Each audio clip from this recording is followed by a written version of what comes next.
Avant de commencer l'histoire, faites-nous savoir d'où vous regardez en laissant un commentaire ci-dessous. Si vous appréciez cette vidéo, n'oubliez pas de liker et de vous abonner. Passez une merveilleuse journée. Profitez de l'histoire, tout le monde. La robe blanche n'était pas la mienne. La salle de bal, remplie de milliardaires de Manhattan, n'était décidément pas mon univers. Et l'homme le plus puissant de New York n'aurait absolument pas dû s'avancer vers moi avec ce sourire dévastateur. Enfin, murmura Ethan Carter, PDG du plus grand empire technologique de la côte Est, en m'attirant par la taille avant que je puisse protester. Je pensais que tu ne viendrais pas, ma chérie. Je crois que vous faites erreur. Yaneyamais finit ma phrase. Ses lèvres touchèrent les miennes dans un baiser qui fit s'arrêter le monde. Les flashs des appareils photo explosèrent autour de nous. 300 invités de l'élite new-yorkaise applaudirent. Et moi, Emma Thompson, enseignante de littérature au lycée avec un salaire de 42 000 $ par an, je me retrouvai embrassé par le célibataire le plus convoité d'Amérique. Quand nous nous séparâmes, il murmura à mon oreille. « Merci d'avoir accepté de prétendre être ma fiancée, Olivia. »« Olivia ? Olivia ? Ethan, je ne suis pas Olivia, parvins-je à balbutier, encore étourdi par le baiser. Il me regarda comme s'il me voyait pour la première fois. Ses yeux bleu océan s'élargirent de compréhension. « Oh mince !» C'est exactement à ce moment qu'une femme âgée et élégante s'approcha, rayonnante, couverte de diamants qui coûtaient probablement plus cher que tout mon quartier. « Ethan, mon chéri, quelle belle jeune femme. Quand est le mariage ? Il faut que j'appelle le Times pour la couverture. » Et c'est ainsi que je me retrouvai piégé dans le plus grand mensonge de ma vie, aux côtés de l'homme le plus dangereux pour mon cœur, prétendant être sa fiancée pour une famille que je ne connaissais même pas. Le pire ? Je commençais à aimer ça. Madame Carter, commençai-je, essayant d'expliquer. « Oh, ma chérie, appelle-moi mamie Eleanor. Si tu épouses mon petit-fils, tu fais déjà partie de la famille. » Elle me serra dans ses bras avec une force surprenante pour ses 80 ans. « Ethan, elle est encore plus éblouissante en personne. Et cette robe, absolument divine. » Ethan passa son bras autour de ma taille, me rapprochant de lui. La chaleur de son corps et le parfum de son eau de Cologne coûteuse faisaient des choses étranges à mon estomac. Grand-mère, Emma est spéciale. Emma. Au moins, il se souvenait de mon vrai nom. Emma, quel nom charmant, applaudit Eleanor. Ma chérie, raconte-moi tout. Comment vous êtes-vous rencontrés? Était-ce le coup de foudre? Ethan a toujours été un bourreau de travail. Je pensais qu'il ne trouverait jamais la bonne femme. Je regardais Ethan, paniqué. Il me gratifia d'un sourire qui concluait probablement des contrats de plusieurs milliards. Eh bien, mamie Eleanor, en fait, nous nous sommes rencontrés à la bibliothèque publique de New York, interrompit Ethan avec aisance. Emma Lisa Ethan et Austin. J'ai fait un commentaire sur Orgueil et Préjugés, et, eh bien, le reste appartient à l'histoire. Menteur. Magnifique, charmant, totalement irrésistible, mais toujours un menteur. Oh, comme c'est romantique, soupira Eleanor. Tout comme mon George, qu'il repose en paix. Il m'a conquise en discutant de Shakespeare à Central Park. D'autres personnes approchèrent politiciens, PDG, des gens que je ne voyais qu'à la télévision tous voulant rencontrer la fiancée d'Ethan Carter. Et moi, une enseignante de Queens qui faisait ses courses chez Target, je prétendais appartenir au monde le plus glamour de New York. Ma chérie, murmura Ethan à mon oreille, sa voix me donnant des frissons dans le dos. Nous devons parler en privé. Il me guida à travers la foule vers une terrasse privée surplombant tout Manhattan. La ville scintillait en contrebas comme des diamants éparpillés sur du velours noir. D'accord, laisse-moi t'expliquer, commença-t-il, passant la main dans ses cheveux noirs parfaitement coiffés. J'avais engagé une actrice pour prétendre être ma fiancée ce soir, Olivia Bennett. Elle devait gagner 50 000 $ pour une soirée de comédie. 50 000 $ plus que mon salaire annuel. Et où est cette Olivia? Bonne question. Ethan jeta un coup d'œil à sa montre en or. Elle aurait dû arriver il y a 2 heures. Apparemment, elle a décidé que ça n'en valait pas la peine. Donc, tu m'as vu dans une robe blanche et tu as supposé que j'étais ta fiancée à louer. Je croisai les bras, essayant d'avoir l'air agacé plutôt que fasciné par cet homme impossible. À ma décharge, tu étais au bon endroit au bon moment, portant la bonne couleur. Il s'approcha, et je pouvais voir de minuscules éclats dorés dans ses yeux bleus. Et quand je t'ai vu, j'ai oublié de penser correctement. Très convaincant, Monsieur Carter. Ethan, et je suis sincère. Il posa ses mains sur mes épaules, envoyant des vagues de chaleur à travers mon corps.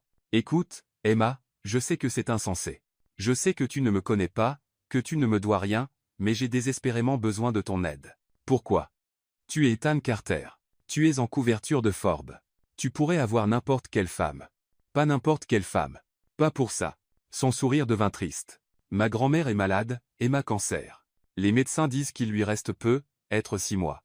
La seule chose qu'elle veut avant de partir, c'est me voir marié et heureux. C'est insensé, je sais, mais ce n'est pas insensé, interrompis-je doucement. C'est de l'amour. Il me regarda avec surprise, comme si personne n'avait jamais compris auparavant. Exactement. C'est de l'amour. Sa voix devint rauque. Et je ferais n'importe quoi pour lui donner cette tranquillité d'esprit. N'importe quoi. À cet instant, la porte de la terrasse s'ouvrit, et une femme blonde éblouissante apparut, robe de créateur, bijoux qui coûtaient plus cher que des voitures, tout était trop parfait. Ethan, te voilà. S'approcha-t-elle avec un sourire prédateur. Ta grand-mère me parlait de ta petite fiancée. Comme c'est adorable. La façon dont elle dit adorable sonnait comme une insulte. Isabella, soupira Ethan. Emma, voici Isabella Langston. Isabella, ma fiancée, Emma Thompson. Isabella m'analysa de la tête aux pieds, comme si j'étais quelque chose de collé à la semelle de ses loups-boutins. Thompson. Comme c'est ordinaire, sourit-elle avec venin. Et que fais-tu dans la vie, ma chérie? Je suis enseignante. Oh! Le mot sortit comme si j'avais dit que je nettoyais les égouts. Comme c'est gentil. École élémentaire? Lycée? Littérature anglaise. Comme c'est noble. Isabella se tourna vers Ethan, m'ignorant pratiquement. Ethan, mon chéri, tu as toujours dit que tu épouserais quelqu'un de ton niveau, quelqu'un qui comprend ton monde. Sa condescendance me fit voir rouge. Mais avant que je puisse répondre, Ethan passa son bras autour de ma taille, me rapprochant de lui. Isabella. Emma comprend parfaitement mon monde. En fait, elle me donne envie d'être une meilleure personne. Il me regarda avec une intensité qui fit battre mon cœur plus vite. N'est-ce pas, ma chérie? Et puis, sans prévenir, il m'embrassa à nouveau, mais cette fois, c'était différent, plus lent, plus profond, plus réel, comme s'il avait oublié que nous jouions la comédie, comme s'il avait oublié qu'Isabella était là, comme si nous étions les seuls à exister sur cette terrasse sous les étoiles de New York. Quand nous nous séparâmes, nous étions tous les deux essoufflés. Isabella avait disparu, et j'étais perdu dans les yeux bleus d'Ethan Carter. Emma, murmura-t-il, me tenant toujours. Ouais, je crois que je viens de compliquer les choses énormément. Pourquoi? Il sourit, et c'était le sourire le plus beau et le plus dangereux que j'avais jamais vu. Parce que maintenant, je ne sais plus si je fais encore semblant. C'est absolument insensé, murmurai-je alors qu'Ethan me guidait à travers la foule de l'élite américaine, sa main chaude contre le bas de mon dos. J'enseigne Shakespeare aux adolescents. Je vis dans un appartement d'une chambre à Queens. Je ne suis définitivement pas une fiancée pour un milliardaire. En fait, murmura-t-il, hochant poliment la tête à un sénateur qui leva son verre de champagne vers nous, tu es parfaite. Olivia était censée être professeure de littérature anglaise. Assez proche. Assez proche? Je manquais de m'étouffer avec le champagne qu'il m'avait mis dans les mains. Où est cette Olivia, d'ailleurs? La mâchoire d'Ethan se contracta presque imperceptiblement. Apparemment, elle a décidé que prétendre être fiancée à moi ne valait pas les $50 000 que je lui offrais. Elle est estiamais venue, $17,000. Le loyer de toute une année pour une soirée de comédie. Et tu as supposé que j'étais elle parce que robe blanche, bon timing, mauvaise femme, évidemment. Il s'arrêta alors que sa grand-mère s'approchait à nouveau, cette fois avec ce qui semblait être la moitié du congrès à sa suite. Écoute, Emma, tu te souviens de mon nom. Je me souviens de tout ce qui est important. La façon dont il le dit fit chavirer mon estomac. J'ai besoin de ton aide. Ma grand-mère essaie de me marier depuis 3 ans. Elle a menacé de donner tout mon héritage à des œuvres de charité si je ne suis pas fiancé d'ici mon 35 anniversaire, qui est le mois prochain. Je le fixais. Tu me demandes sérieusement de faire semblant d'être fiancé avec toi, un parfait inconnu? Un parfait inconnu qui embrasse comme ça? Interrompit une voix familière. Nous nous tournâmes pour trouver ma meilleure amie Rachel, portant un plateau d'amuse-gueule, avec un sourire malicieux. Ma fille, quand tu as dit que tu travaillais à un événement de traiteur ce soir, tu as oublié de mentionner que tu serais toi-même le plat principal. La chaleur envahit mes joues. Rachel, voici Ethan Carter. Ethan tendit la main avec ce sourire dévastateur, qui concluait probablement des contrats de plusieurs milliards. Et tu dois être l'ami qui va aider à convaincre Emma de me sauver la vie. Les yeux de Rachel s'élargirent alors qu'elle manquait de lâcher son plateau. Mon Dieu, tu es Ethan Carter, le génie de la technologie, le célibataire milliardaire, le mec qui était en couverture de fortune le mois dernier.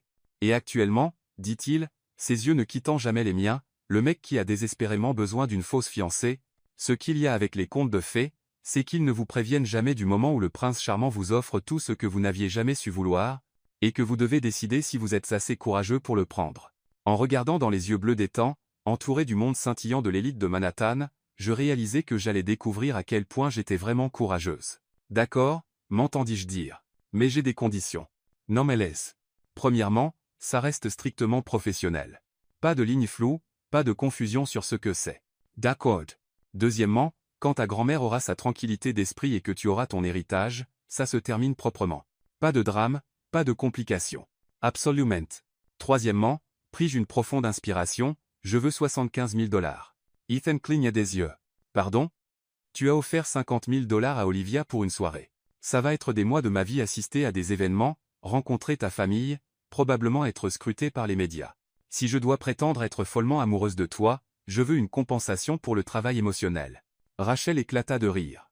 Tcha, Jay, est, ma, filet. Le sourire d'Ethan fut lent et admiratif. Tu négocies durement, mademoiselle Thompson. Je suis enseignante à New York, monsieur Carter. Je connais ma valeur. C'est 75.000 $, d'accord. Il tendit la main pour une poignée de main. Partenaire. Au moment où nos mains se touchèrent, une décharge électrique remonta le long de mon bras. À la manière dont ses yeux s'assombrirent, il le sentit aussi. Partenaire, acquiesçai-je, essayant d'ignorer la façon dont mon pouls s'accélérait. Merveilleux.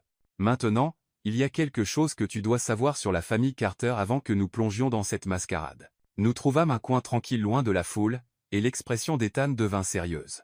Ma famille est compliquée. Mon cousin Lucas dirige la division de la côte ouest et convoite ma position depuis des années. Ma tante Margaret pense que je suis trop jeune et téméraire pour diriger l'entreprise. Et ma grand-mère, eh bien, elle a des idées très précises sur le type de femme qui appartient à cette famille. Quel type de femme? Sophistiquée, bien connectée, quelqu'un qui peut tenir tête lors de dîners avec des politiciens et des ambassadeurs, quelqu'un qui comprend que les affaires de la famille Carter restent privées. Son expression devint sérieuse. Si nous faisons ça, Emma, il y aura des galas, des dîners de famille, des interviews avec les médias. Tu vivrais dans mon monde pendant les 4 prochains mois. 4 mois dans un monde de luxe avec un homme qui me faisait flancher les genoux rien qu'en disant mon nom. 4 mois à prétendre aimer quelqu'un dont j'étais déjà dangereusement attiré. 4 mois qui se termineraient par mon retour à ma vraie vie pendant qu'il trouverait une véritable épouse. J'ai besoin de réfléchir, dis-je. Pinzua. Il se dirigea vers le bar et revint avec 2 verres de vin qui coûtaient probablement plus cher que mon budget mensuel pour les courses. Mais pendant que tu réfléchis, laisse-moi te parler des dîners du dimanche de la famille Carter. Ils sont légendaires, 3 heures d'interrogatoire déguisées en repas. Si tu peux survivre à l'un d'eux, tu peux tout survivre. Malgré tout, je ris. Tu ne rends pas ça très attrayant. Eh bien, je suis honnête. Ma famille va te tester, te défier, essayer de trouver des failles dans notre histoire. Mais voici le truc. Il me tendit un verre. Ses doigts frôlant les miens. Je pense que tu es assez forte pour leur tenir tête. Je pense que tu es assez intelligente pour jouer leur jeu et gagner. Pourquoi? Parce que je suis enseignante? Parce que je gère des adolescents toute la journée? Parce que ce soir, devant 300 personnes, tu n'as pas paniqué, tu n'es pas tombé dans les pommes. Tu ne t'es pas jeté sur moi ni n'as demandé mon autographe. Il prit une gorgée de vin, m'étudiant par-dessus le bord du verre. Tu m'as regardé dans les yeux et négocié comme une professionnelle. Ça demande du cran. Je sirotais le vin, qui valait définitivement plus que mon loyer, et essayais d'organiser mes pensées. Mais tout ce sur quoi je pouvais me concentrer était la manière dont Ethan me regardait, comme si j'étais une énigme qu'il voulait résoudre. Si je dis oui, dis-je lentement, à quoi cela ressemblerait-il exactement? Eh bien, d'abord, il faudrait que tu quittes ton travail d'enseignante. Quoi? Je faillis renverser mon vin. Absolument pas. Diaore mon travail. Emma, tu ne peux pas être fiancée à un milliardaire et continuer à travailler dans un lycée public à Queens. L'attention des médias serait un chaos. Tes élèves seraient harcelés. Les paparazzis camperaient devant l'école. Alors oublie. Je posai mon verre. Mes élèves ont besoin de moi. Je ne les abandonne pas pour une mascarade élaborée. Ethan leva une main. Et si nous trouvions une solution? Et si Carter Industries sponsorisait un nouveau programme artistique dans ton école? Assez de financement pour embaucher 3 nouveaux enseignants, mettre à jour la bibliothèque, offrir des bourses pour les étudiants allant à l'université? Je le fixais. Tu ferais ça, Emma? 75 000 $, c'est de la petite monnaie pour moi. Mais transformer l'expérience éducative de tes élèves, c'est un investissement qui en vaut la peine. L'offre était tentante, plus que tentante. Mon école avait désespérément besoin de ressources, et mes élèves méritaient toutes les opportunités possibles. Il y a autre chose, continua Ethan. Ma grand-mère veut te rencontrer officiellement ce week-end. Ce week-end? Brunch familial au domaine des Carter dans les Hamptons. Très décontracté. Juste la famille proche, environ 20 personnes. 20 personnes, c'est décontracté pour les Carter? Oui. Son sourire était teinté de regret. Emma, je ne vais pas te mentir. Ce ne sera pas facile. Ma famille a de l'argent, du pouvoir, et des opinions très arrêtées. Ils vont essayer de t'intimider. Et tu penses que je peux gérer ça? Ethan s'approcha, et je pouvais sentir son eau de Cologne, quelque chose de cher et masculin qui me faisait tourner la tête. Je pense que tu es la femme la plus intrigante que j'ai rencontrée depuis des années. Je pense que tu es assez courageuse pour dire à un milliardaire qu'il ne te paye pas assez intelligente pour voir à travers les jeux de la haute société, et assez forte pour tenir tête dans n'importe quelle pièce. Sa voix se réduisit à un murmure. Et je pense que si quelqu'un peut m'aider à réussir ça, c'est toi. L'intensité dans ses yeux bleus rendait difficile de penser clairement. C'était un terrain dangereux, mêlant affaires et une attirance qui pourrait tout détruire sur son passage. D'accord, dis-je avant de pouvoir changer d'avis. Je vais le faire, mais nous respectons les règles. C'est professionnel, Ethan, rien de plus. Son sourire était mystérieux et légèrement malicieux. Bien sûr, Emma, strictement professionnel. Mais la façon dont il le dit, et la manière dont ses yeux s'attardèrent sur mes lèvres me firent penser que cette fausse fiancée allait être tout, sauf simple.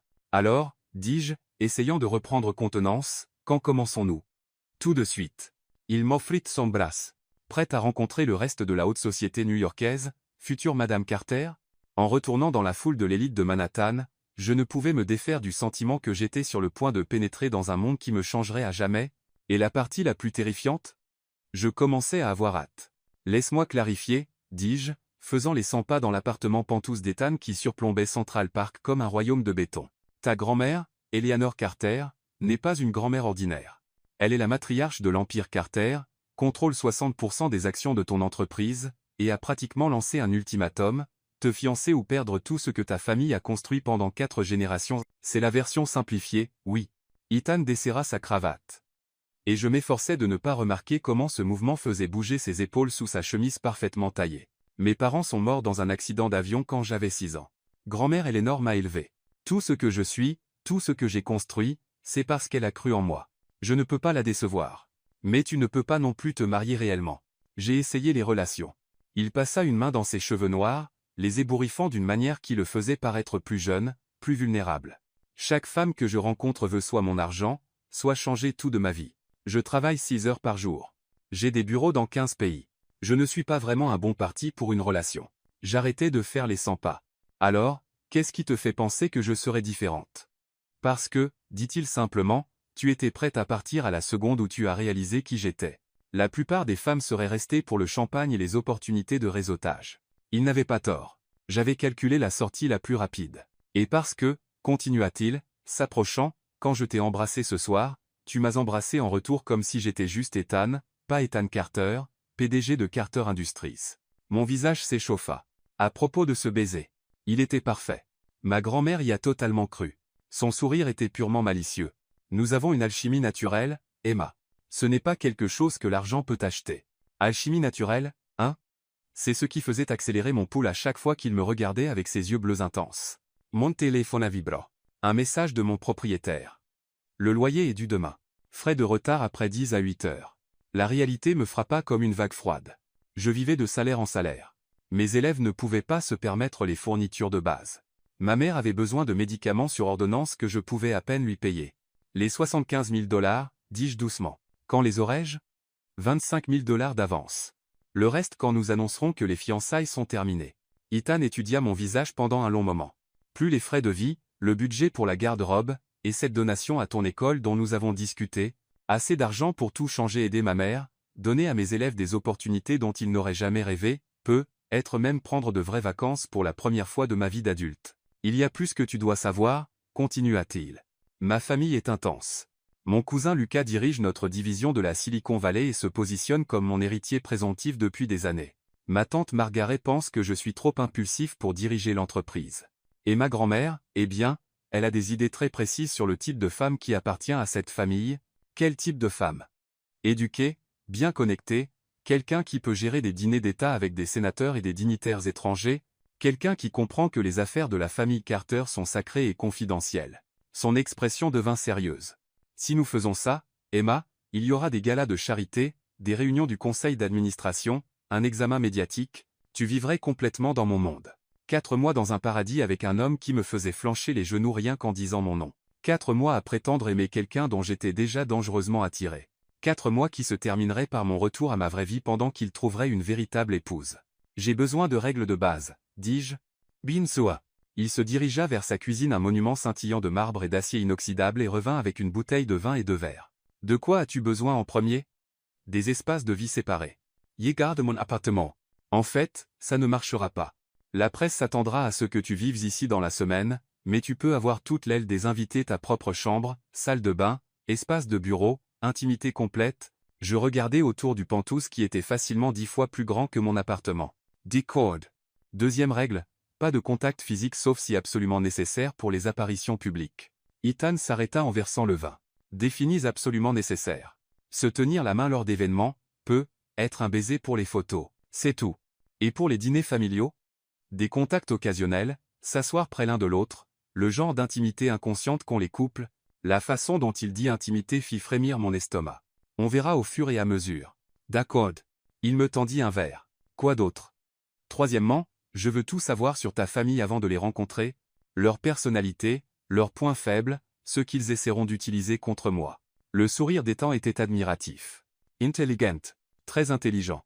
Je n'ai pas survécu 10 ans à enseigner au lycée en étant naïve. Très bien, commençons avec Lucas. Ethan s'installa dans le fauteuil en face de moi. Il a 33 ans, MBA de Harvard, dirige nos opérations sur la côte ouest, brillant avec la technologie, impitoyable avec les gens. Il attend que je fasse une erreur pour pouvoir intervenir et prendre le contrôle. Et il me voit comme une erreur potentielle. Il te voit comme une distraction.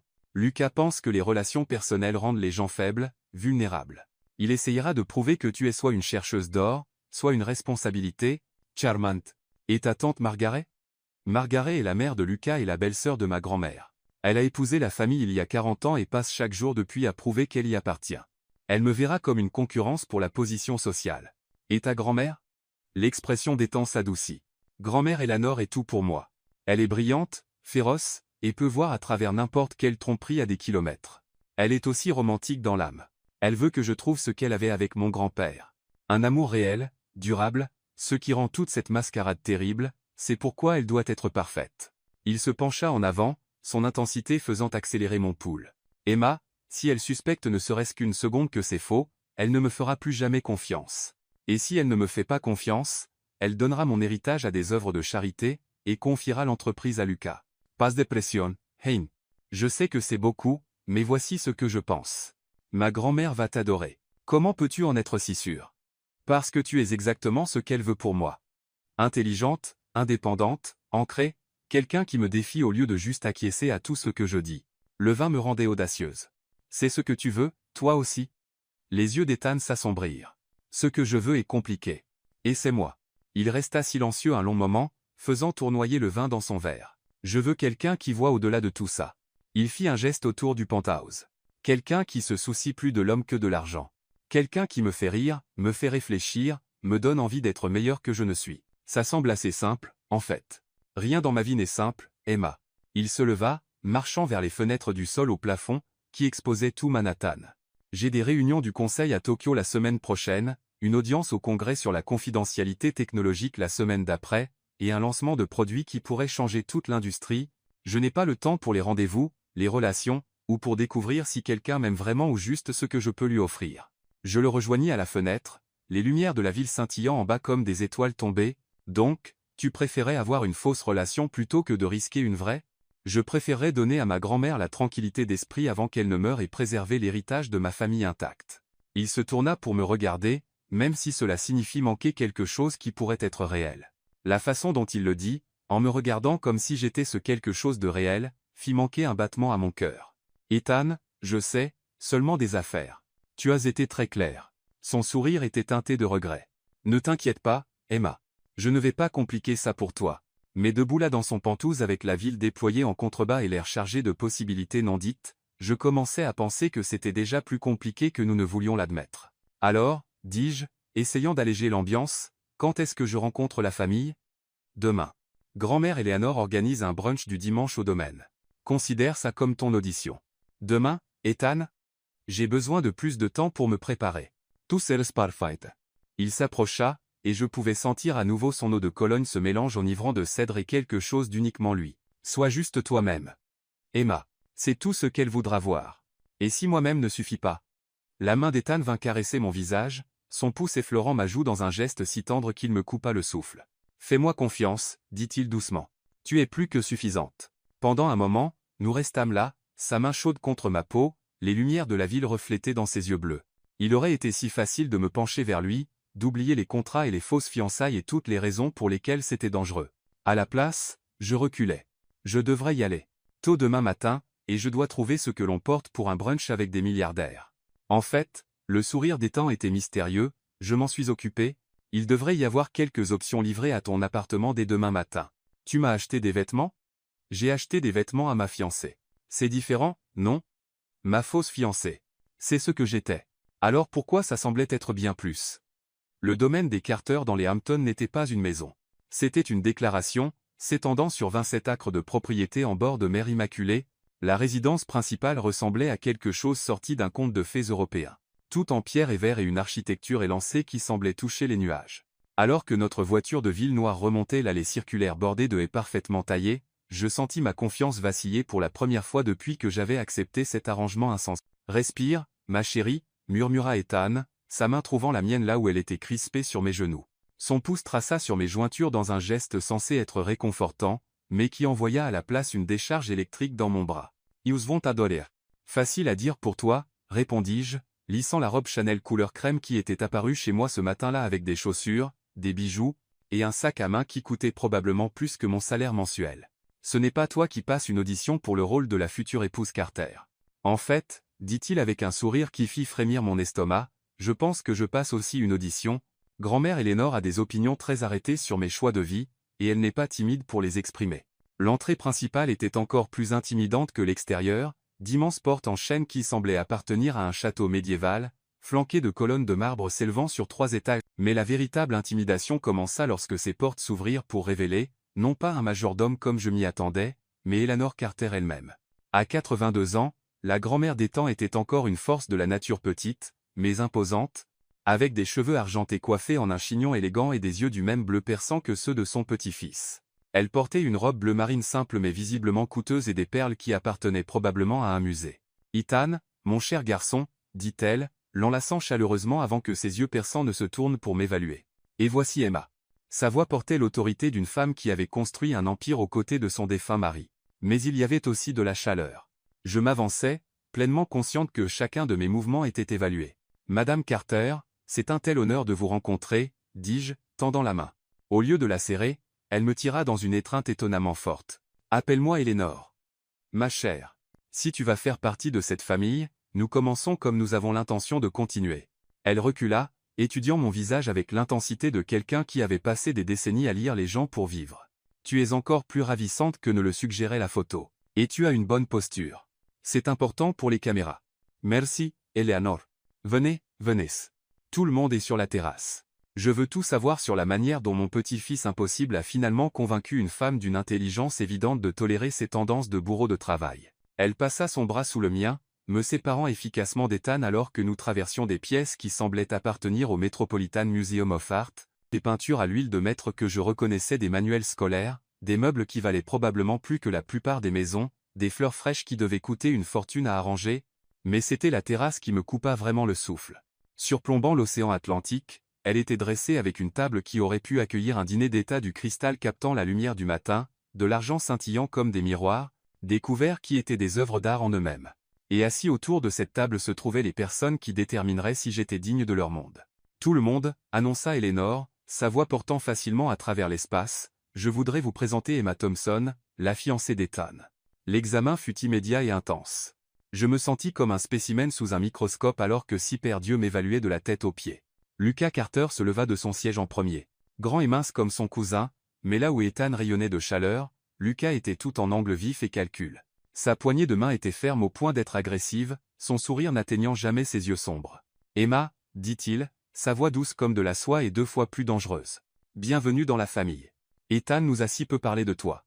Nous commencions à penser que tu étais imaginaire. »« Rien d'imaginaire chez moi, » répondis-je, soutenant son regard fermement. Bien que je suppose que c'est ce qui rend cela si spécial. Ethan et moi préférons garder notre vie privée. Comme c'est délicieusement démodé, dit Margaret Carter Blackwell, la mère de Lucas.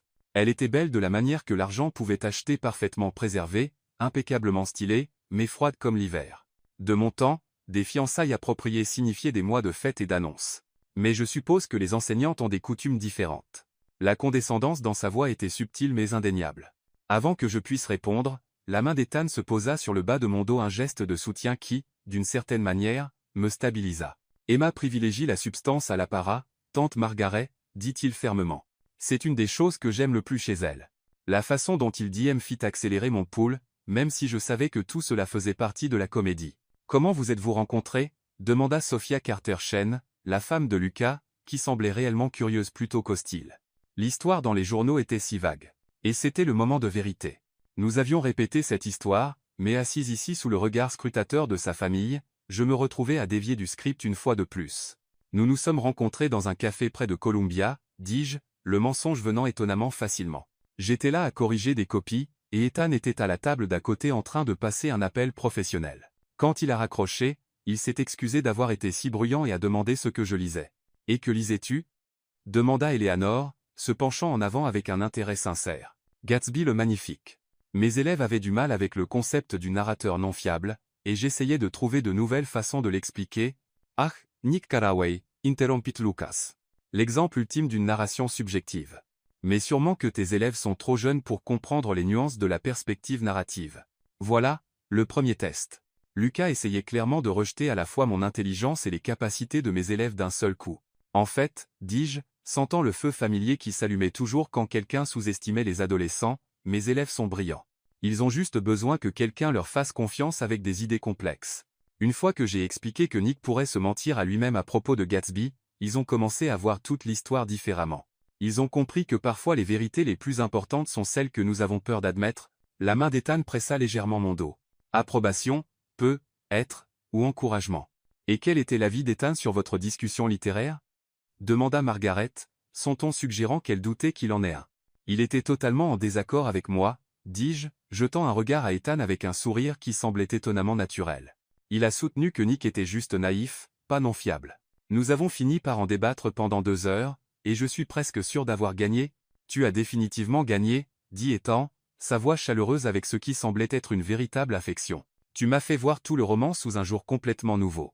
Je l'avais lu une 12aine de fois auparavant, mais je n'avais jamais compris ce que Fitzgerald faisait vraiment jusqu'à ce qu'Emma me l'explique. Comme c'est romantique, dit Sophia avec une chaleur sincère. Une cour basée sur un débat intellectuel.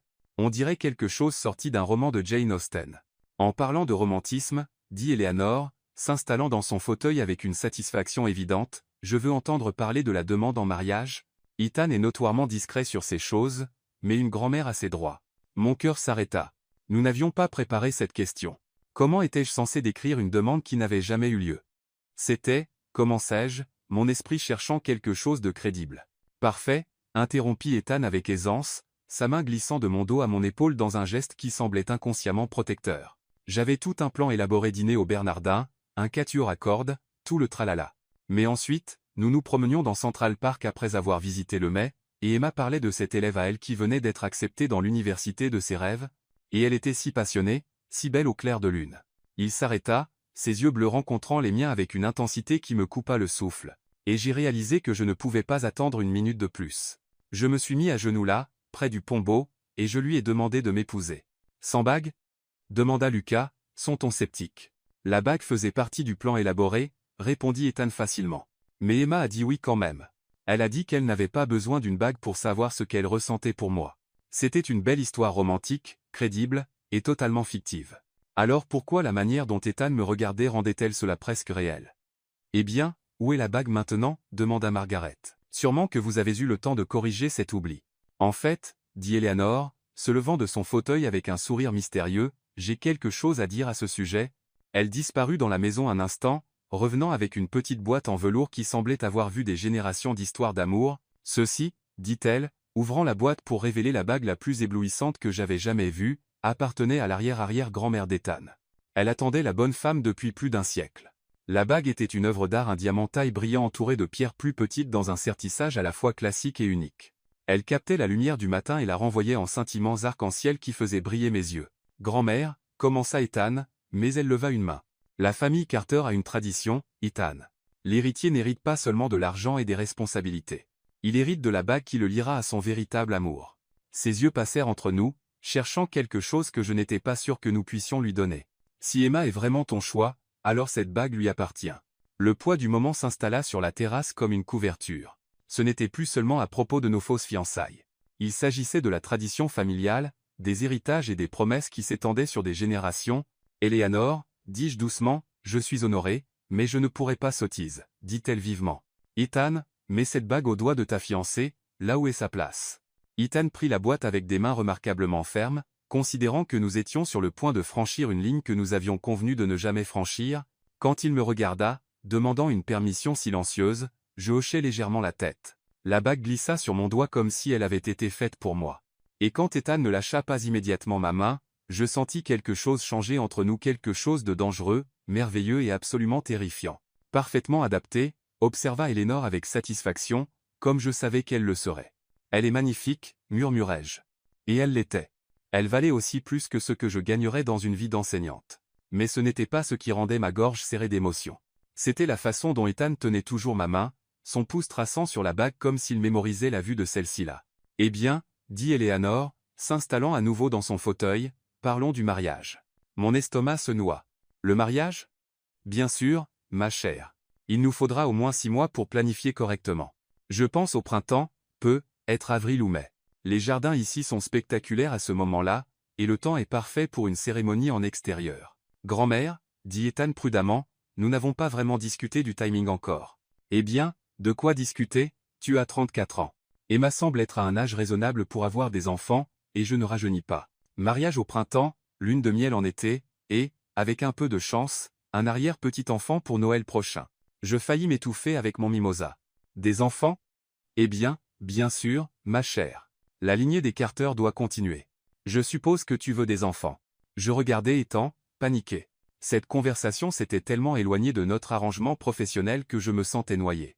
Emma adore les enfants, dit Ethan avec aisance, bien que je puisse voir la tension dans sa mâchoire. Elle a consacré sa vie à leur éducation. Merveilleux. Bien que, une fois mariée, tu devras quitter ce travail, bien sûr.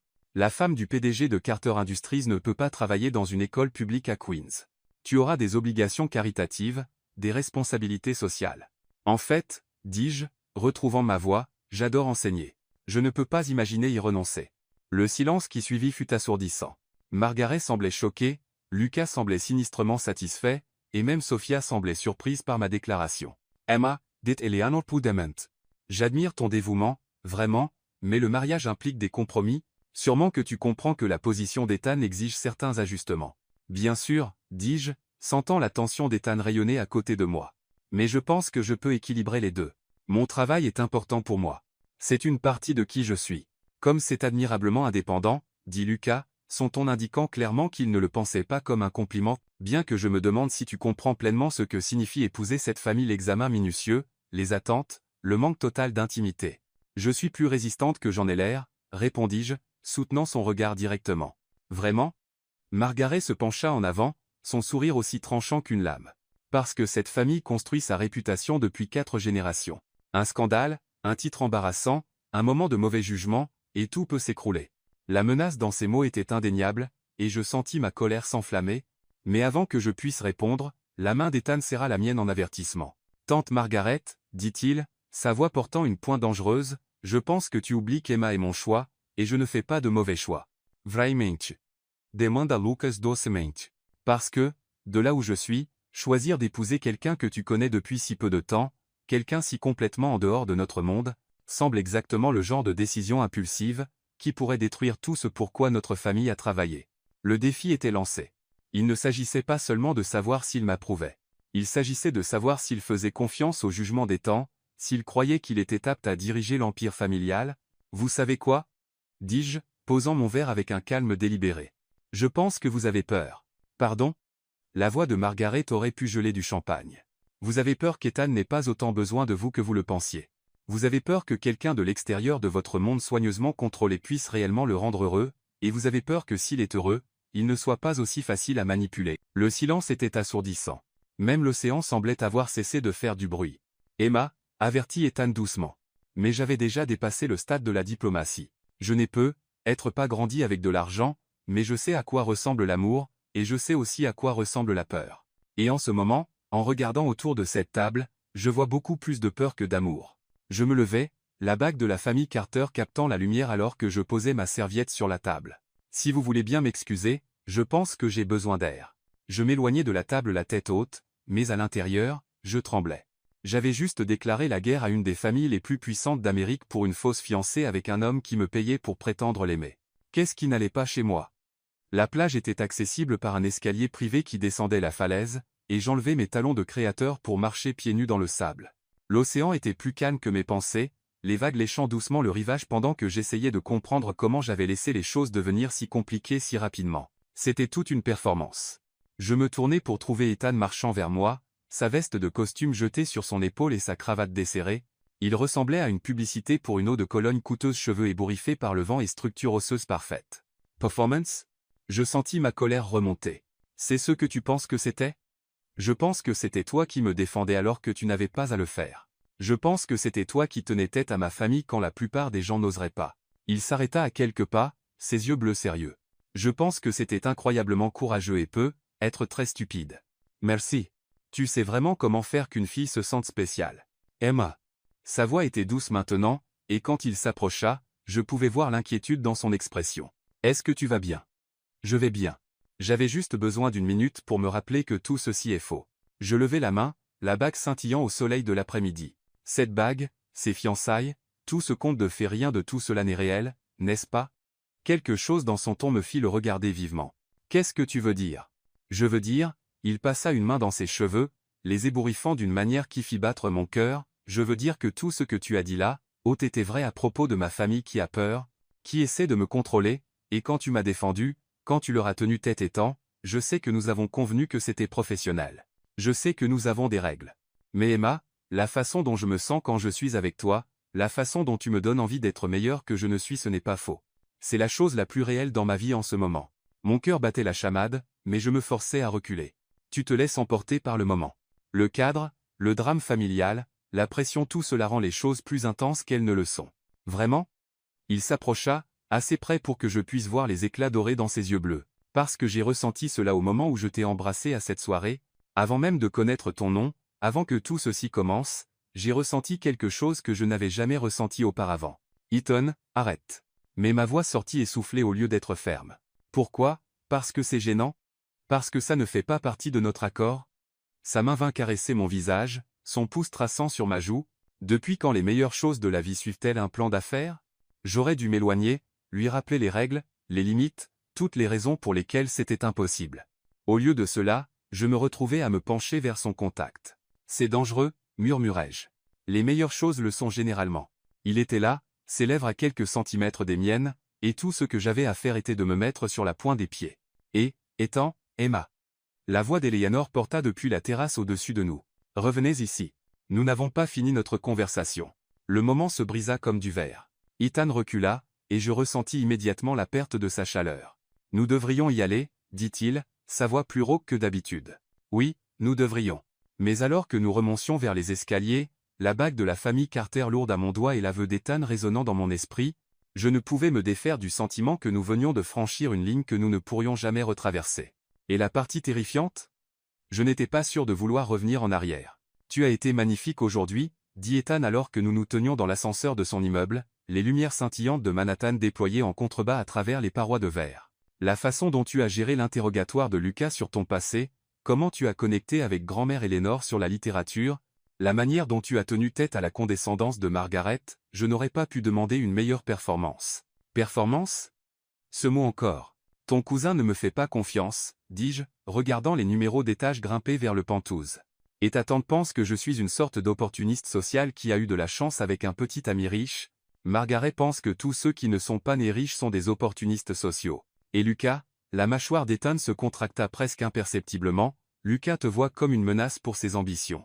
Si je suis heureux et installé, je suis moins susceptible de me tuer au travail et de lui donner le contrôle de l'entreprise sur un plateau d'argent.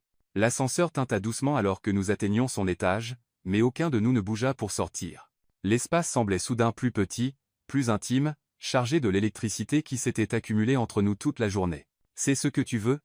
demandai-je doucement, me tournant enfin pour lui faire face pleinement. « Te tuer au travail pour une entreprise que ta famille semble plus intéressée à contrôler qu'à soutenir, c'est ce que j'ai toujours fait. » Il s'appuya contre la paroi de l'ascenseur, et pour la première fois depuis que je le connaissais, Ethan Carter semblait fatigué, pas juste physiquement épuisé, mais profondément là dans son âme. Mes parents ont construit Carter Industries d'une petite entreprise de logiciels en une des corporations technologiques les plus influentes au monde. Quand ils sont morts, je me suis promis de la rendre encore plus grande, encore plus prospère. Mission accomplie, je suppose. Mais d'une certaine manière, ça ne semble jamais suffisant. Être parce que tu as été tellement concentré sur la construction de leurs rêves que tu n'as jamais compris à quoi ressemblaient tes propres rêves. Les portes de l'ascenseur commencèrent à se fermer, mais Ethan les attrapa de sa main, les maintenant ouvertes tout en étudiant mon visage avec ses yeux bleus pénétrants. Quand es-tu devenu si sage sur des choses dont tu ne sais rien? J'enseigne au lycée, souviens-toi. La moitié de mon travail consiste à aider les enfants à découvrir qui ils sont par rapport à ce que tout le monde attend d'eux. Je passais devant lui dans le couloir, pleinement consciente de la manière dont son eau de Cologne semblait m'envelopper. Parfois, les leçons vont dans les deux sens. Son pantouse semblait différent ce soir, plus intime d'une certaine manière, malgré sa taille immense et sa perfection minimaliste. Être était-ce la façon dont les lumières de la ville peignaient tout en or et argent. Ou être était-ce le poids de la bague familiale à mon doigt, un rappel constant de la profondeur dans laquelle nous nous étions engagés dans cette tromperie. Un verre?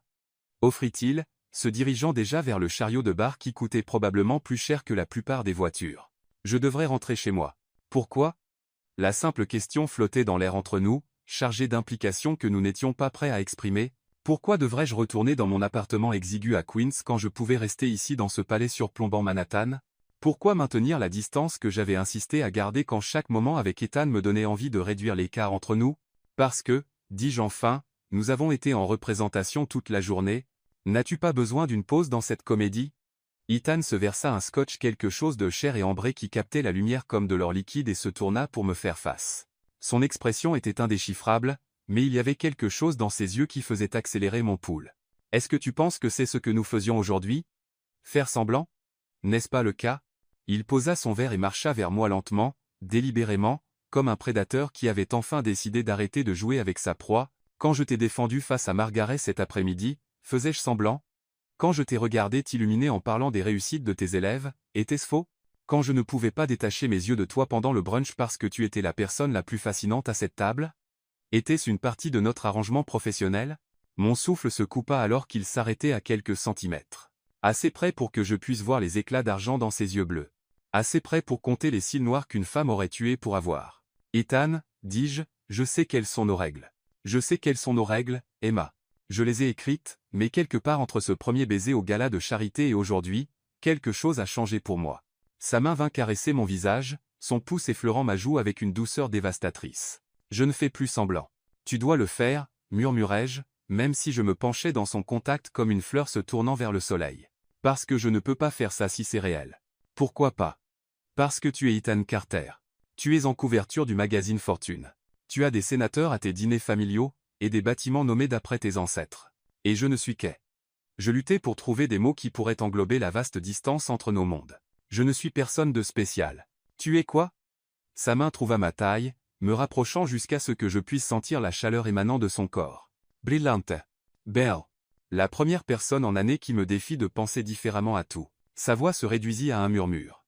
La femme qui est entrée dans mon monde sans rien demander et qui a réussi à rendre tout sensé pour la première fois de ma vie. Je suis temporaire, dis-je désespérément, essayant de m'accrocher à la réalité même si sa proximité faisait tourner ma tête. C'était l'accord. 4 mois, et ensuite je retourne à ma vraie vie pendant que tu trouves quelqu'un réellement adapté à ton monde. Les accords peuvent être renégociés. Il se pencha, son front reposant contre le mien, me donnant toutes les opportunités de m'éloigner, de maintenir les limites sur lesquelles nous avions convenu, mais je ne voulais pas m'éloigner. Je voulais me fondre en lui et oublier toutes les raisons logiques pour lesquelles c'était impossible. C'est dangereux, murmurai-je. Mais mes mains avaient trouvé leur chemin jusqu'à sa poitrine, sentant son cœur battre à travers le coton coûteux de sa chemise. Les meilleures choses le sont généralement. Quand ses lèvres touchèrent les miennes cette fois, ce n'était pas pour les caméras ou les membres de la famille ou un quelconque public sauf la ville scintillante en contrebas.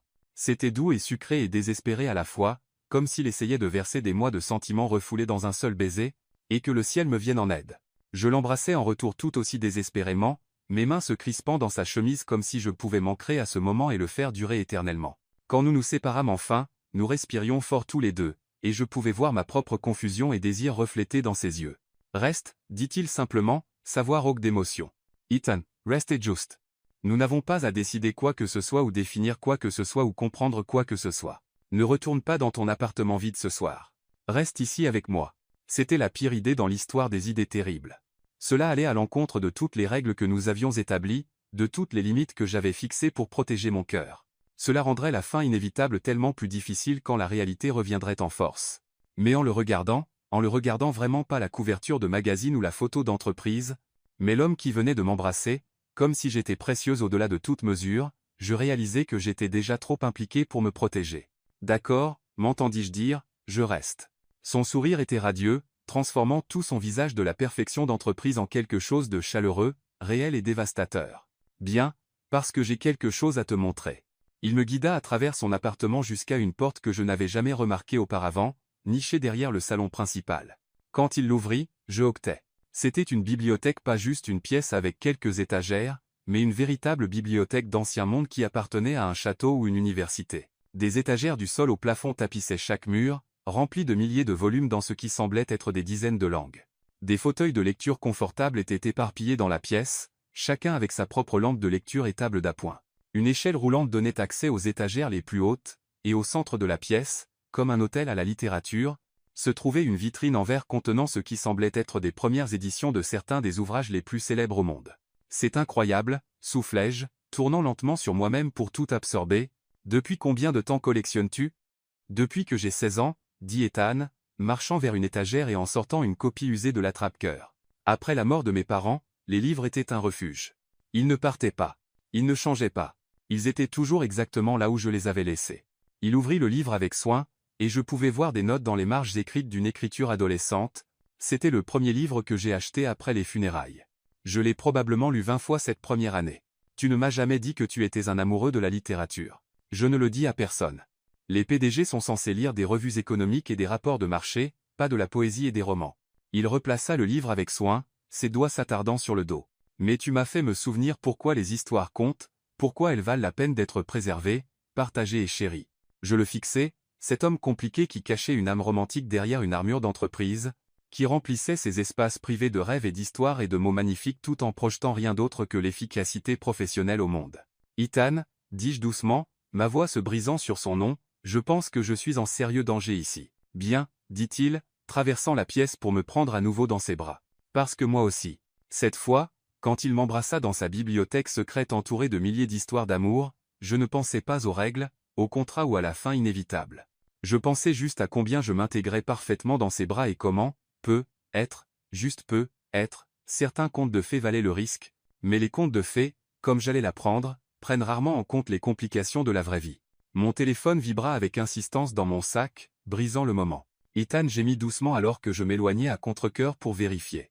C'est Rachel, dis-je, fronçant les sourcils devant le ton urgent de ses messages. Elle dit qu'il y a quelque chose que je dois voir. Quelque chose à propos de nous. À propos de nous?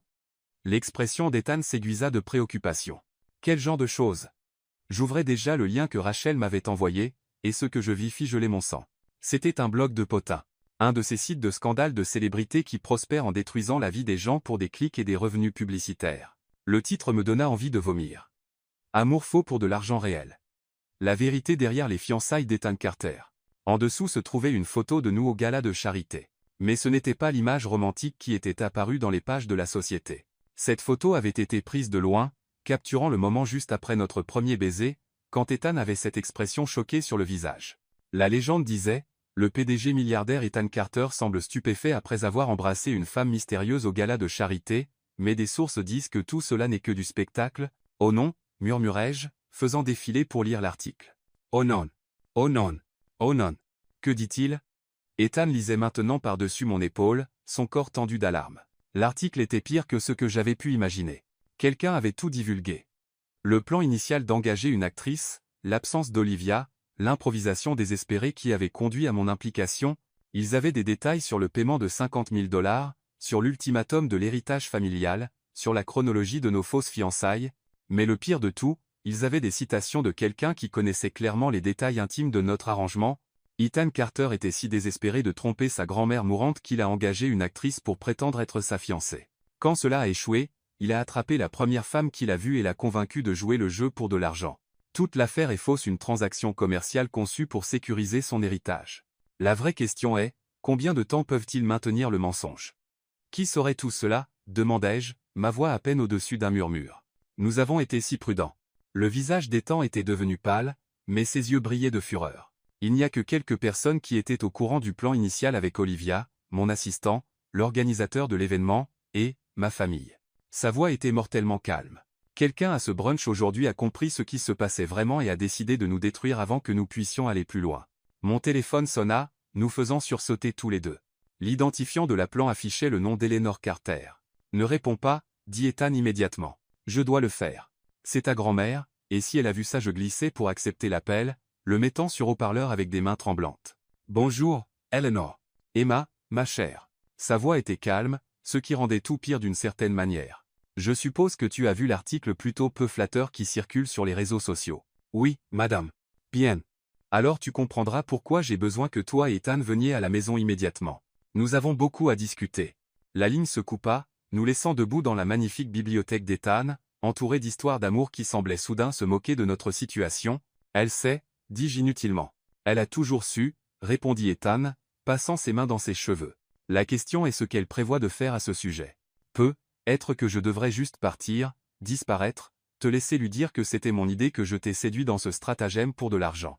Au moins comme ça, tu pourrais sauver ta relation avec elle. » Absolument pas. La voix d'Ethan était féroce, alors qu'il attrapait mes mains. « Nous sommes ensemble dans cette affaire, Emma. Quoi qu'il arrive, nous l'affrontons ensemble. Mais ton héritage, l'entreprise de ta famille survivra ou non.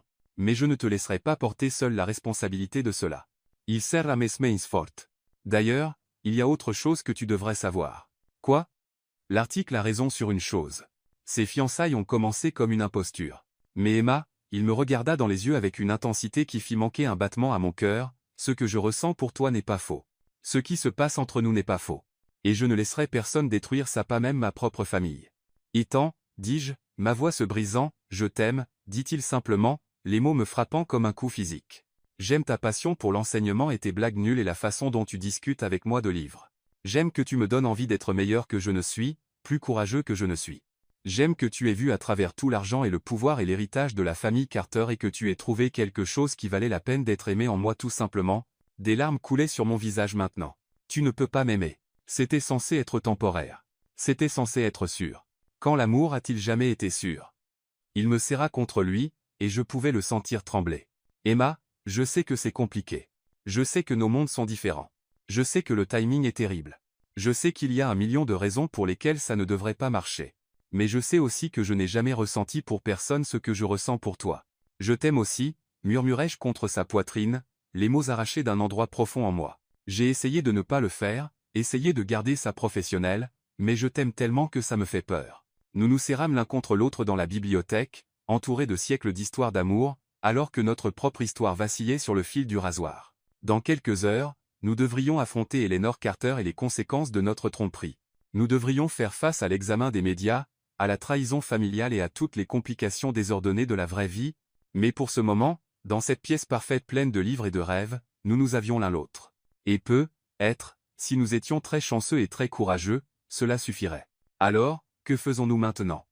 Demandai-je, ma voix étouffée contre sa chemise. Les bras d'Ethan se resserrèrent autour de moi. Maintenant, nous allons affronter la musique ensemble, et nous disons la vérité tout, comment ça a commencé, comment ça a changé, ce que ça signifie pour nous maintenant. Et si elle ne comprend pas? Et si elle te coupe complètement les vivres? Alors nous trouverons autre chose. Nous construirons quelque chose de nouveau, quelque chose qui est entièrement à nous. Il se recula pour me regarder, ses yeux bleus brillants de détermination. Emma, il y a 3 mois, je pensais avoir tout ce que je voulais. Succès, respect, sécurité financière. Mais j'étais misérable et je ne le savais même pas. Tout a changé. Tu as tout changé. L'article sera partout d'ici demain matin. Le cirque médiatique, les questions, l'examen minutieux, ça va être horrible et invasif, et nous le traverserons ensemble. Son sourire était doux et certain, et absolument dévastateur. Parce que c'est ce que font les gens qui s'aiment. Ils affrontent le monde en équipe. Je regardais cet homme incroyable qui était prêt à risquer tout ce pour quoi il avait travaillé, tout ce que sa famille avait construit, pour ce que nous avions trouvé ensemble. C'était terrifiant, merveilleux et complètement insensé. C'était aussi la décision la plus facile que j'ai jamais prise. D'accord, dis-je, me hissant sur la pointe des pieds pour l'embrasser doucement. Allons dire la vérité à ta grand-mère tout. Que ça a commencé comme une imposture mais que c'est devenu réel, que nous essayons de la protéger mais que nous avons fini par nous protéger l'un l'autre, que l'amour ne suit pas les plans d'affaires, les attentes familiales ou les conventions sociales. Je souris, me sentant plus légère malgré tout ce que nous allions affronter. Que parfois, les meilleures choses dans la vie arrivent quand on ne les cherche pas. Le sourire d'Ethan en réponse était éclatant. Yetheim, Emma Thompson? Yetheim aussi. Ethan Carter. Maintenant, allons sauver notre conte de fées. En quittant la bibliothèque main dans la main, la bague de la famille Carter captant la lumière à mon doigt, je ne pouvais m'empêcher de penser que les meilleures histoires d'amour n'étaient pas celles qui suivaient les règles, elles étaient celles qui les réécrivaient complètement. Le trajet de retour vers les Hamptons donnait l'impression de voyager vers notre exécution. Chaque kilomètre qui passait nous rapprochait de ce qui serait soit le début de notre vraie vie ensemble, soit la fin de tout ce que nous avions construit. L'article de Potin s'était répandu comme une traînée de poudre sur les réseaux sociaux. L'affaire des fiançailles truquées était en tendance sur Twitter. Les émissions de nouvelles de divertissement commençaient déjà à reprendre l'histoire. Et mon téléphone n'arrêtait pas de vibrer avec des appels de reporters voulant des commentaires. « Arrête de lire les commentaires », dit Ethan, me jetant un coup d'œil depuis le siège du conducteur de son Aston Martin. Même en mode crise, l'homme semblait sorti d'un magazine, sa mâchoire serrée de détermination, ses mains fermes sur le volant malgré tout ce qui s'écroulait autour de nous. « Je ne peux pas m'en empêcher », dis-je, faisant défiler un autre fil brutal sur Instagram. « Écoute celui-ci. Chasseuse d'or démasquée pour avoir escroqué le célibataire le plus convoité d'Amérique. J'espère que l'argent en valait la peine, ma chère. Emma, sa voix était ferme et douce, regarde-moi. » Je posais à contre-cœur mon téléphone et rencontrais ses yeux.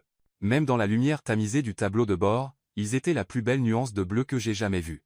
Quoi qu'il arrive ce soir, quoi que ma famille dise ou fasse, ce que nous avons est réel. Ce que je ressens pour toi est réel.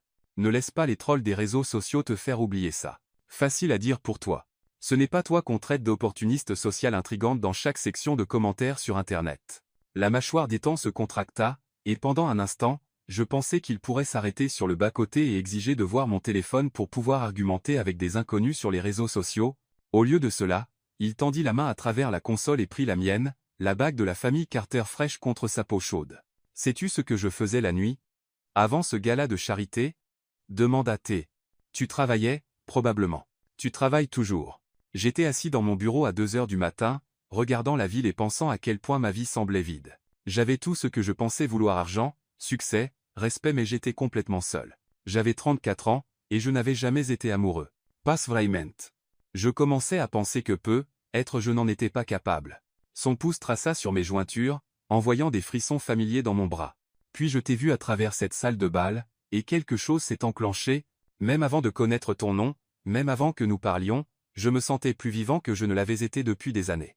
Et quand je t'ai embrassé, quand tu m'as pris pour ton actrice engagée et que tu m'as embrassé, corrigeai-je. Mais je souriais malgré tout. Quand j'ai embrassé la femme qui allait changer tout mon monde, dit-il fermement. Emma, j'ai conclu des contrats de plusieurs milliards.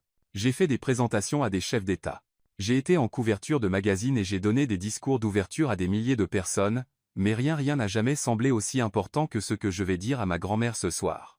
Que je t'aime, que ça a commencé comme une tromperie mais que c'est devenu la chose la plus honnête de ma vie. Que je préférais tout perdre et construire quelque chose de nouveau avec toi plutôt que de passer un jour de plus à vivre le mensonge que je vivais avant de te rencontrer. Mon cœur se serre. Ethan, tu ne peux pas abandonner l'héritage de ta famille pour moi. Je ne l'abandonne pas. Je choisis ce qui compte le plus.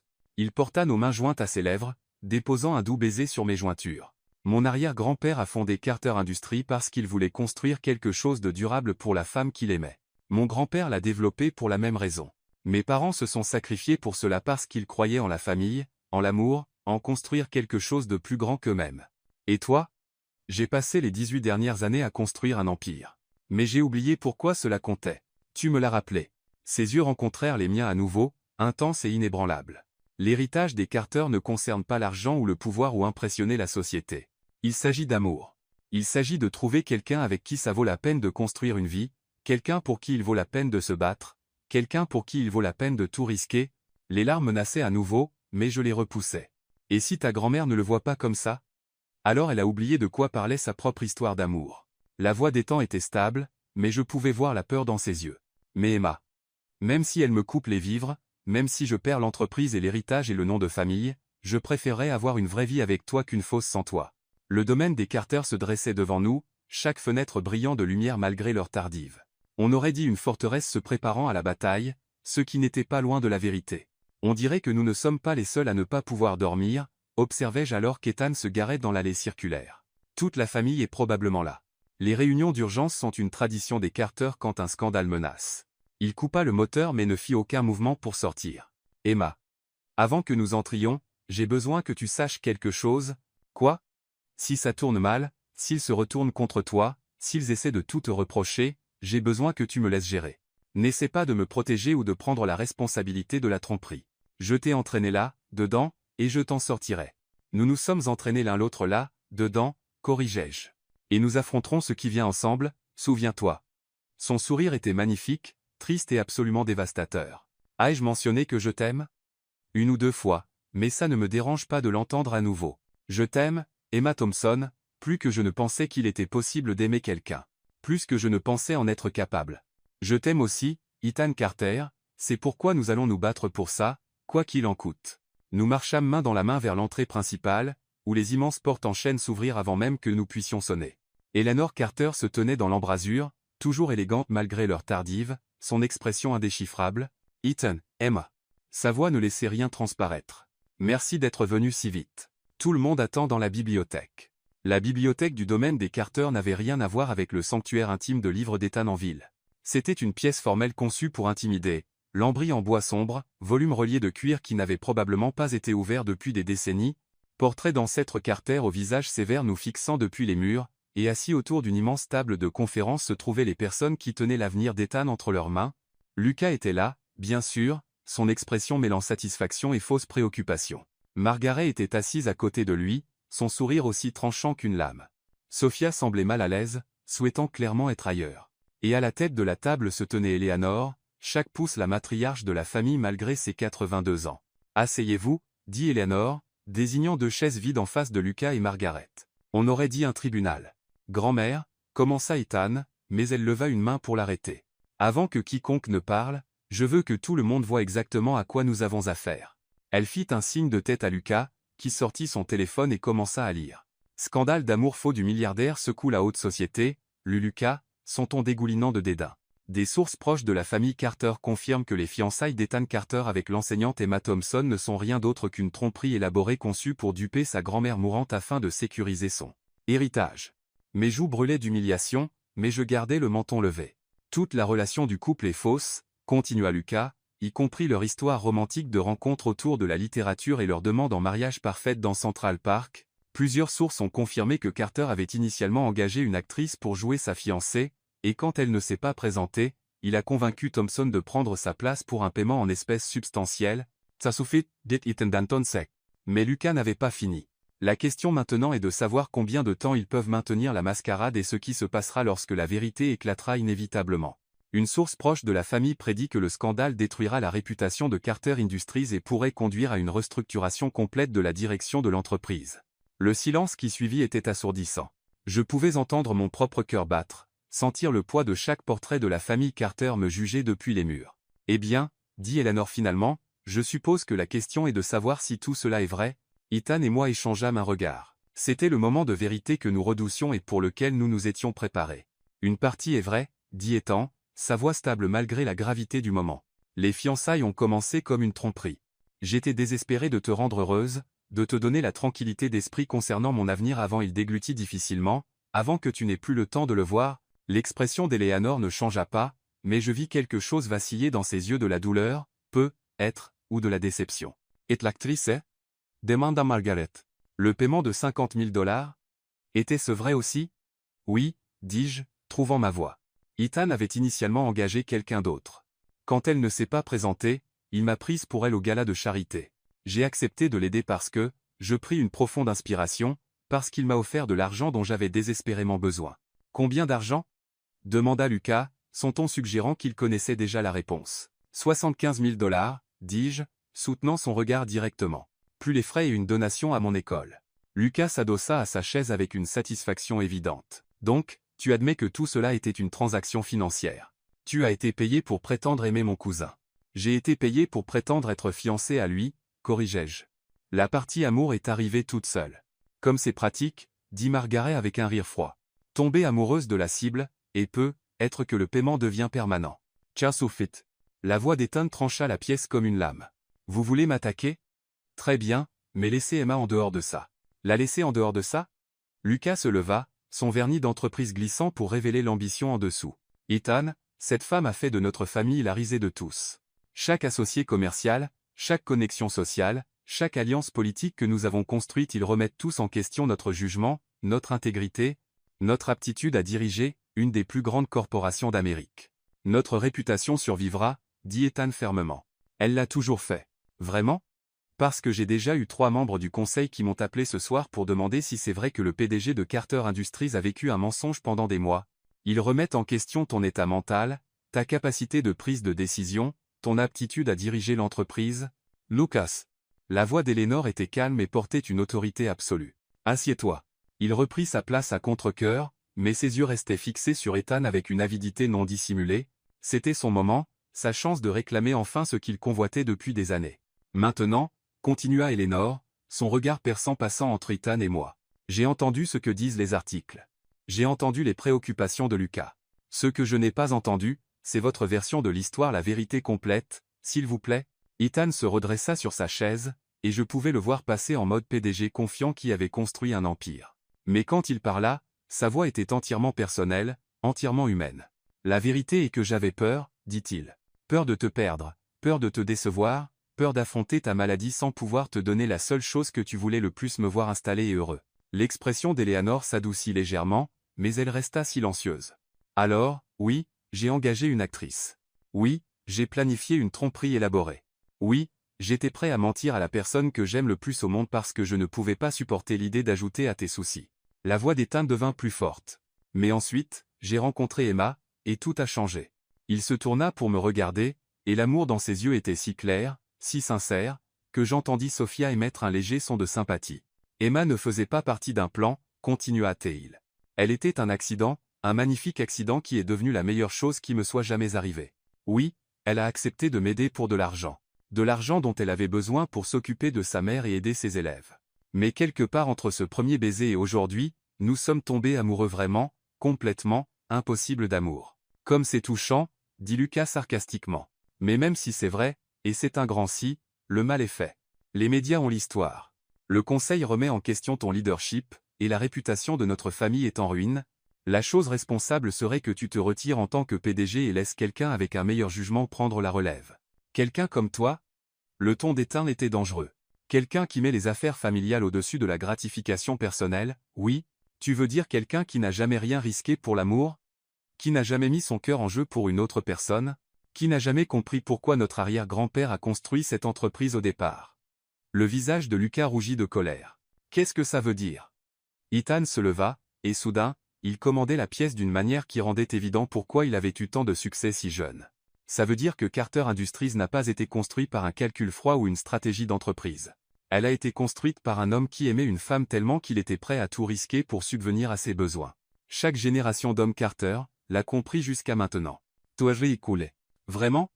Dis-moi, Lucas. As-tu déjà aimé quelqu'un plus que tu n'aimes le pouvoir?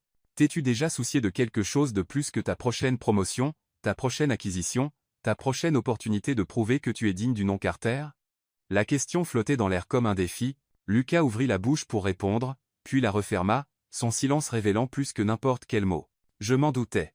La voix d'Ethan était triste maintenant plutôt que colérique, et c'est exactement pourquoi tu ne comprendras jamais ce que je vais dire. Il se tourna vers Eleanor, et je pouvais le voir rassembler son courage pour ce qui pourrait être le discours le plus important de sa vie. Grand-mère, je sais que je t'ai déçu.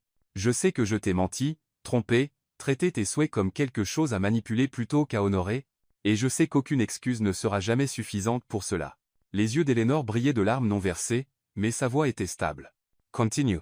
Mais je sais aussi que tu ne m'as pas élevé pour être en sécurité. Tu m'as élevé pour être courageux, pour me battre pour ce qui compte, pour construire quelque chose de durable, de beau et de vrai. Et c'est ce que je veux faire avec Emma. Il tendit la main vers la mienne, serrant fort. Je veux construire une vie avec elle. Je veux créer quelque chose d'honnête et de réel et digne du nom Carter. Même si ça te coûte tout, demanda Eleanor doucement. Surtout si ça me coûte tout. Parce que quel est l'intérêt d'avoir tout si tu n'as personne avec qui le partager? La pièce était complètement silencieuse. Même Lucas semblait stupéfait par la déclaration d'Ethan. C'était le moment où tout notre avenir reposait pas seulement notre relation, mais la famille d'Ethan, sa carrière, toute son identité. Eleanor se leva lentement, ses mouvements délibérés et gracieux malgré son âge. Elle marcha autour de la table jusqu'à ce qu'elle se tienne directement devant nous, étudiant nos visages avec l'intensité de quelqu'un qui avait passé 8 décennies à apprendre à lire les gens. « Emma, dit-elle enfin, aimes-tu mon petit-fils » ? « Oui, madame, dis-je sans hésiter. Je l'aime plus que je ne pensais qu'il était possible d'aimer quelqu'un. Et es-tu prête à rester à ses côtés à travers le scandale, les attaques médiatiques, quelles que soient les conséquences que cette tromperie pourrait apporter ? Oui, madame. » Ma gorge était serrée d'émotion, mais ma voix était stable. L'argent n'a jamais été ce qui comptait pour moi. Ethan est ce qui compte. Notre avenir ensemble est ce qui compte. Eleanor hocha lentement la tête, puis se tourna vers son petit-fils. Ethan, aimes-tu cette femme ? De tout ce que je suis, grand-mère, dit-il, sa voix inébranlable, de tout ce que j'espère devenir un jour. Eleanor resta silencieuse un long moment, ses yeux perçants passant entre nous comme si elle pouvait voir directement dans nos âmes. Le silence s'étira jusqu'à ce que je pense que je pourrais crier sous la tension. Puis, de manière inattendue, elle sourit. « Eh bien, il était temps, dit-elle. »« Pardon ?» Lucas semblait avoir été giflé. « J'ai dit qu'il était temps. » Le sourire d'Eleanor s'élargit. « Pensez-vous vraiment que j'ai construit un mariage de 50 ans et élevé des enfants à succès sans apprendre à reconnaître l'amour véritable quand je le vois ?» Mon cœur s'arrêta. « Vous saviez ? Ma chère fille, je l'ai su dès l'instant où je t'ai rencontré à ce gala de charité. » Ses yeux pétillaient de malice. « Aucune actrice, aussi talentueuse soit-elle, n'aurait pu regarder mon petit-fils comme tu l'as fait. Aucun montant d'argent n'aurait pu créer l'alchimie que j'ai vue entre vous. » Ethan fixait sa grand-mère, choqué. Mais l'ultimatum concernant les fiançailles, la pression pour le mariage. C'était ma manière de te forcer à arrêter de te cacher derrière le travail et d'ouvrir ton cœur à la possibilité de l'amour. La voix d'Eleanor était chaude mais ferme. Je suis être vieille, mais je ne suis pas aveugle. Tu as été misérable pendant des années, te jetant dans les affaires pour éviter de gérer ta vie émotionnelle. Je t'ai simplement donné une échéance pour régler les choses. Mais l'héritage commença à Ethan. N'a jamais vraiment été en danger. Oh, j'aurais être donné une partie à des œuvres de charité pour faire valoir mon point, mais te couper complètement ? Jamais. L'expression d'Eleanor s'adoucit. Tu es mon petit-fils, Ethan. Tu es de la famille. Le soulagement sur le visage d'Ethan était magnifique à voir, mais Lucas semblait avoir avalé quelque chose de toxique. Donc, tout cela était quoi ? Un test élaboré ? Demanda-t-il. Pas un test, exactement. Plus une intervention. Eleanor retourna à son siège, semblant bien trop satisfaite d'elle-même. Je pouvais voir qu'Ethan était capable d'un grand amour. Il avait simplement besoin de la bonne motivation pour le trouver. Et Emma ? Eh bien, Emma était clairement exactement ce dont il avait besoin. Mais les articles, protesta Margaret, le scandale. L'attention des médias passera, comme toujours. Le ton d'Eleanor était dédaigneux. Les gens aiment une histoire de rédemption, surtout une qui implique une romance véritable. Son expression devint plus sérieuse. D'ailleurs, la vraie question n'est pas de savoir si les médias approuvent cette relation. C'est si elle est authentique, durable et construite sur le type de valeurs qui soutiendront la famille Carter pour une autre génération. Elle me regarde directement. Emma, je sais que cela a commencé comme un arrangement, mais je sais aussi que tu as eu de multiples occasions de partir, surtout quand les choses sont devenues compliquées, et tu as choisi de rester. Cela m'en dit long sur ton caractère. Madame Carter Eleanor, me corrigeai-je, j'ai besoin que vous sachiez que je n'ai jamais voulu vous tromper. Je tiens à vous, et je tiens à l'héritage de votre famille. La dernière chose que je voulais était de causer du tort. Et pourtant, tu étais prête à risquer ce tort pour l'amour, tout comme Ethan l'était. Le sourire d'Eleanor était chaleureux et approbateur. Ma chère, c'est exactement le genre de femme que j'espérais que mon petit-fils trouverait, quelqu'un d'assez courageux pour prendre des risques, d'assez fort pour affronter les tempêtes, et d'assez sage pour savoir que les meilleures choses dans la vie valent la peine de se battre pour elles. Lucas s'éclaircit bruyamment la gorge. Tout cela est très touchant, mais ça ne répond pas aux préoccupations pratiques. Le conseil d'administration, nos partenaires commerciaux. L'examen des médias sera géré de manière appropriée, dit Eleanor fermement. Ethan s'adressera directement au conseil, expliquant que bien que ses fiançailles aient commencé de manière non conventionnelle, ses sentiments sont entièrement sincères. Nous organiserons des interviews avec des journalistes réputés pour raconter notre version de l'histoire, et nous avancerons avec dignité et honnêteté. Et si ce n'est pas suffisant ? Insista Lucas. Si le conseil perd confiance dans le leadership d'Ethan ? L'expression d'Eleanor devint d'acier. Alors ils découvriront que cette entreprise a été construite par les Carter, et continuera d'être dirigée par les Carter, quelles que soient leurs opinions sur nos vies personnelles.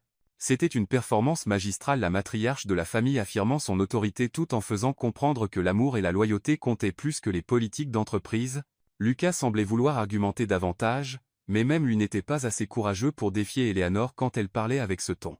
Maintenant, continua Eleanor, sa voix retrouvant sa chaleur habituelle, je crois que nous avons des questions plus urgentes à discuter, comme quand vous deux allez vraiment vous marier.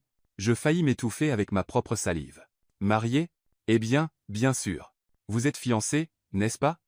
Et sauf erreur de ma part, vous êtes véritablement amoureux. Alors, quand est le mariage? Ethan et moi nous regardâmes, paniqués. Nous avions été tellement concentrés à survivre au scandale et à maintenir nos fausses fiançailles intactes que nous n'avions jamais vraiment discuté de ce qui suivrait. Nous n'avons pas encore fixé de date, dit Ethan prudemment. Eh bien, remédions à cela tout de suite. Je ne rajeunis pas, et j'aimerais voir mon petit-fils correctement marié avant d'être trop vieille pour en profiter. Eleanor sortit son téléphone avec l'efficacité d'une femme 2 fois plus jeune. Je pense à mai. Les jardins seront magnifiques, le temps devrait être parfait, et cela nous donne assez de temps pour planifier quelque chose digne du nom Carter. Eleanor, dis-je faiblement, ne pensez-vous pas que nous devrions prendre un peu de temps pour... Pourquoi? Découvrir si vous vous aimez? Nous l'avons établi. Déterminer si vous êtes compatibles? Vous vivez ensemble depuis des mois. Décidez si vous pouvez affronter des circonstances difficiles ensemble? Vous venez de le faire? Elle leva les yeux de son téléphone avec un sourire qui n'admettait aucun argument. À moins, bien sûr, que vous ayez des doutes. Aucun doute, dit Ethan fermement, sa main trouvant la mienne et serrant fort. Emma, veux-tu m'épouser pour de vrai cette fois? Pas pour affaire ou pour la pression familiale ou pour toute autre raison que je t'aime et que je veux passer le reste de ma vie avec toi. Ce n'était pas la demande en mariage la plus romantique du monde. Nous étions assis dans une bibliothèque formelle, entourés de toute sa famille, encore sous le choc d'un scandale médiatique, venant de confesser une tromperie élaborée, mais en regardant dans les yeux bleus d'Ethan, voyant l'amour, l'espoir et la détermination qu'il contenait, je ne pouvais imaginer un moment plus parfait. Oui, dis-je, et le mot semblait comme sauter d'une falaise et découvrir que je pouvais voler. Oui, je t'épouserai. La bague de la famille Carter à mon doigt captait la lumière alors qu'Ethan portait ma main à ses lèvres, et je réalisais qu'elle ne semblait plus étrangère. Elle semblait à sa place, comme si j'étais à ma place, comme si ce conte de fées impossible était devenu ma vraie vie. Excellent, dit Eleanor, prenant déjà des notes sur son téléphone.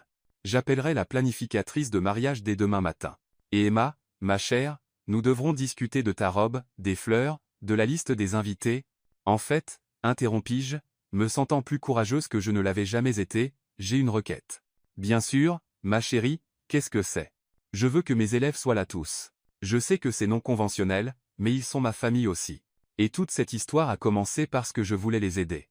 J'aimerais qu'ils voient comment l'histoire se termine. Le sourire d'Eleanor était radieux. Ma chère fille, ce n'est pas du tout non conventionnel. C'est exactement ce que devrait être un mariage Carter, une célébration de la famille, quelle que soit la manière dont nous choisissons de la définir. Alors que la famille commençait à discuter des plans de mariage avec l'enthousiasme de personnes qui venaient d'éviter une crise majeure, je sentis le bras d'Ethan glisser autour de mes épaules, me rapprochant de lui. Alors, murmura-t-il à mon oreille, comment te sens-tu à l'idée d'épouser officiellement un milliardaire? Comme si j'épousais l'homme que j'aime, répondis-je. La partie milliardaire est juste un bonus. Bonne réponse. Ses lèvres s'effleurèrent ma tempe. Parce que j'ai le sentiment que notre véritable aventure ne fait que commencer. En regardant autour de la pièce notre famille déjà en train de débattre avec passion des arrangements floraux et des options de menu, je ne pouvais m'empêcher de rire. Cognac, discret. Après avoir survécu au drame du scandale des fausses fiançailles, je pense que je peux gérer tout ce que la famille Carter me lancera. Même le discours de l'enterrement de vie de garçon de Lucas. Je jetai un coup d'œil à son cousin, qui boudait encore dans son fauteuil comme un enfant à qui on aurait dit que Noël était annulé. D'accord, peut être pas tout, mais presque. Le rire d'Ethan était pur bonheur. Et alors qu'il me rapprochait, je réalisais que parfois, les meilleures histoires d'amour sont celles qui commencent par un mensonge et se terminent par la plus belle vérité de toutes. Que l'amour véritable vaut toujours le risque. 6 mois plus tard, alors que je marchais dans l'allée des jardins du domaine Carter vers l'homme qui était devenu accidentellement mon destin, entouré de mes élèves, de sa famille et de centaines de fleurs, je pensais à quel point notre histoire avait été parfaitement imparfaite. Nous avions commencé par une tromperie et trouvé la vérité. Nous avions prévu temporaire et découvert pour toujours. Nous pensions faire semblant et réalisâmes que nous étions enfin réels pour la première fois de notre vie. Et alors qu'Ethan glissait une nouvelle bague à mon doigt, une que nous avions choisie ensemble, une qui représentait notre vrai début. Plutôt que notre faux, je sus que les meilleurs contes de fées n'étaient pas ceux qui suivaient toutes les règles. Ils étaient ceux qui les réécrivaient complètement. Fin.